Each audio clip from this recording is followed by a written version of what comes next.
حضرت عائشہ رضی اللہ تعالی عنہا سے اس منی کے بارے میں پوچھا گیا جو کپڑے کو لگ جائے، تو انہوں نے فرمایا کہ میں منی کو رسول کریم صلی اللہ علیہ وسلم کے کپڑے سے دھو ڈالتی تھی، پھر آپ نماز کے لیے باہر تشریف لے جاتے اور دھونے کا نشان یعنی پانی کے دھبے آپ کے کپڑے میں باقی ہوتے۔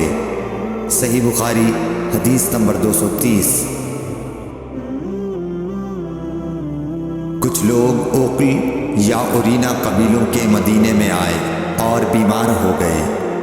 رسول اللہ صلی اللہ علیہ وسلم نے انہیں لقاح میں جانے کا حکم دیا اور فرمایا کہ وہاں اونٹوں کا دودھ اور پیشاب پئیں۔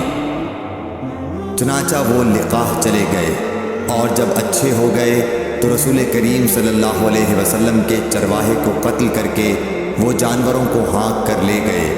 الصبح رسول کریم صلی اللہ علیہ وسلم کے پاس اس واقعے کی خبر آئی تو آپ نے ان کے پیچھے آدمی دوڑائے۔ دن چڑھے وہ حضور صلی اللہ علیہ وسلم کی خدمت میں پکڑ کر لائے گئے۔ آپ کے حکم کے مطابق ان کے ہاتھ پاؤں کاٹ دیے گئے اور آنکھوں میں گرم سلاخیں پھیر دی گئیں اور مدینے کی پتھریلی زمین میں ڈال دیے گئے۔ پیاس کی شدت سے وہ پانی مانگتے تھے مگر انہیں پانی نہیں دیا جاتا تھا۔